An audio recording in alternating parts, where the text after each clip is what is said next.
तो जो मुस्लिम personal law था वो इसके खिलाफ था। तो उस समय की तत्कालीन राजीव गांधी सरकार ने इस फैसले के विरोध में, या कहिए तो इस फैसले को टालने के लिए एक नया कानून बनाया, मुस्लिम महिला अधिनियम, तलाक पर अधिकारों का संरक्षण 1986। नमस्कार, मैं संजय पांडे और आप देख रहे हैं समाज की बात। अभी अभी हाल ही में एक सुप्रीम कोर्ट का फैसला आया था। उसके जो जज थे बीबी नागारत्ना और जॉर्ज मसीह, तो इनका एक फैसला आया था। फैसला एक अब्दुल समद करके व्यक्ति थे जिन्होंने गुजारे भत्ते को लेकर के वहाँ पर अपनी जो याचिका थी वो लगाई थी।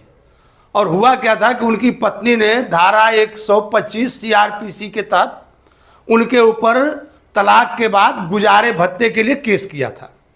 तो जो फैमिली कोर्ट थी उन्होंने उनके ऊपर गुजारा भत्ता लगाया था कि आप इनको मासिक भत्ता दोगे। तो इन्होंने अपील अपनी आगे बढ़ाते हुए हाई कोर्ट में गए और हाई कोर्ट के जज ने इनको जुर्माना डबल करते हुए 10,000 रुपये कर दिया और कहा कि नहीं, आपको यह जुर्माना देना ही पड़ेगा। और फिर उन्होंने अपनी अपील आगे जाकर के सुप्रीम कोर्ट में लगाई।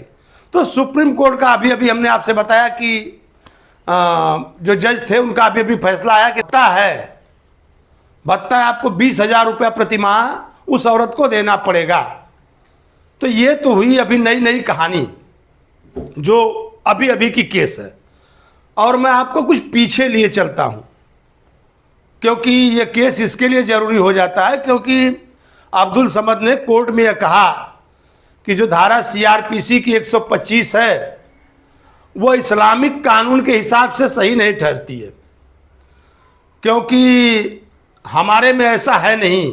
हम तलाक देते हैं तो जब तलाक दिया जाता है तो शादी के समय एक मेहर की रकम होती है, यानी कि जब करारनामा होता है तो लोग एक मेहर की रकम निश्चित करते हैं और तलाक देने के बाद वो रकम दी जाती है। और अगर गुजारा भत्ता देखा जाए तो कुछ समय के लिए ही होता है। तो मैं आपको कुछ पीछे लिए चलता हूँ। एक ये केस थी, इसको शाहबानो सेकंड के नाम से जाना जा रहा है। हालांकि काफ़ी लोग जो लोग जुड़े नहीं रहते समाचारों से, तो उनको ये सब बातें मालूम नहीं पड़ती है। अभी मैं आपको पुरानी केस याद दिलाता हूँ कि शाहबानो करके एक महिला थी, उन्होंने अपने पति अहमद खान के ऊपर गुजारा भत्ता के लिए केस किया था सीआरपीसी की धारा 125 के तहत, और उन्होंने मुकदमा जीत लिया था। 78 में मुकदमा किया था और 85 में फैसला आया था कि नहीं, आपको अपनी पत्नी को गुजारा भत्ता देना होगा। तो जब ये बात आई तो उस समय कहीं ना कहीं अगर देखा जाए तो जो मुस्लिम पर्सनल लॉ था वो इसके खिलाफ था। तो उस समय की तत्कालीन राजीव गांधी सरकार ने इस फैसले के विरोध में, या कहिए तो इस फैसले को टालने के लिए एक नया कानून बनाया, मुस्लिम महिला अधिनियम, तलाक पर अधिकारों का संरक्षण 1986 करके एक नया कानून पास किया गया। और जबकि देखा जाए तो कोर्ट में इस कानून पर काफ़ी बहस हुई। उसमें यह था कि जो महिला है, जो मुस्लिम महिला है, वो सिर्फ इद्दत के समय तक ही भरण पोषण का खर्चा मांग सकती है। और मैं आपको बताता चलूँ, आप कहीं इद्दत क्या होती है, तो इद्दत वह अवधि होती है जब वह महिला, तलाक का जो पीरियड होता है 3 महीने का, 3 तलाक एक साथ नहीं दिया जाता, उसको जो उसकी धार्मिक मान्यता है उसको देने के लिए 3 महीने लगते हैं। तो ये समय होती है इद्दत की। तो इद्दत के समय तक जो 3 महीना है वो कह रहे हैं कि नहीं, हमारे मुस्लिम पर्सनल लॉ के हिसाब से 3 महीने तक हम गुजारा भत्ता दे सकते हैं। और अगर मान लीजिए कि अगर तलाक देते के समय महिला गर्भवती है तो जब तक वो उस बच्चे को जन्म देती है तो तब तक का गुजारा भत्ता हम देंगे। और हमने आपसे कहा कि शाहबानो केस में जब फैसला आया था तो काफ़ी कुछ हलचल मची थी, और हमने आपसे बताया भी कि राजीव गांधी ने कौन सा कानून पास करवाया। तो जब वो कानून के बाद उन्होंने जो तलाकशुदा महिला थी उसके अधिकारों के संरक्षण की बात कह करके अगर देखा जाए तो कहीं ना कहीं एक तरह से कानून पर जो लीपा पोती थी उसको किया था। और उसमें उन्होंने जो धाराएं जोड़ी थी, वो धाराएं जोड़ करके कि अगर वो मुस्लिम महिला, उसको इद्दत के समय तक गुजारा भत्ता चाहिए, अगर पति है तो वो देगा, नहीं है तो उसके घर वाले देंगे, और अगर उसके घर वाले नहीं है तो वक्फ बोर्ड देगा। ये था उस कानून में।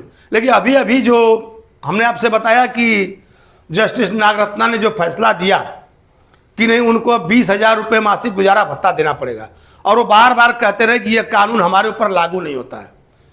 तो कोर्ट ने कहा नहीं, ये महिला के अधिकार किसी धर्म के बंधन में नहीं है, ये सिर्फ महिलाओं के लिए सीआरपीसी की धारा 125 ये एक आपराधिक धारा है, यह आपराधिक धारा है, ना कि सामान्य मुकदमे हैं, यह सिविल मामला नहीं है।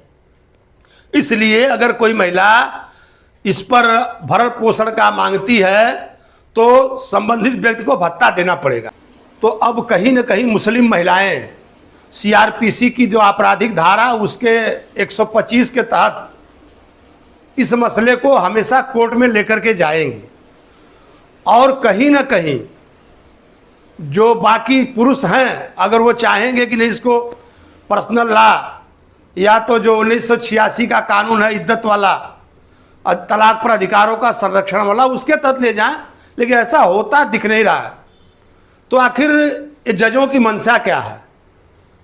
क्या वो इस प्रकार से, हमने पहले ही कहा आपसे कि क्या कॉमन सिविल कोड की तरफ बढ़ना चाहते हैं, जबकि अगर यहाँ पर देखा जाए तो वो धारा जो है जितने भी हिंदू मुस्लिम को छोड़ करके हिंदू, सिख, ईसाई, बौद्ध जो भी हैं उन पर वो धारा लागू होती है, और मुस्लिम पर्सनल लॉ के हिसाब से मुसलमानों पर लागू नहीं होती है।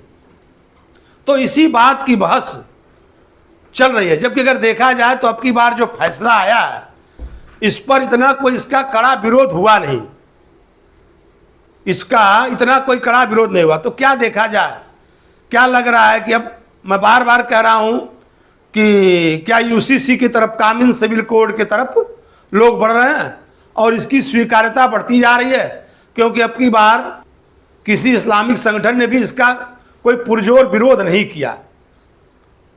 मैं ये जो साहबानो केस था और अभी अभी हमने आपसे बताया कि ये जो नया वाला केस है इसमें दोनों में कितनी समानता थी और इस पर क्या क्या फैसले आए, फिर मैं आपको अपने अगले वीडियो में मिलूंगा। तब तक के लिए धन्यवाद।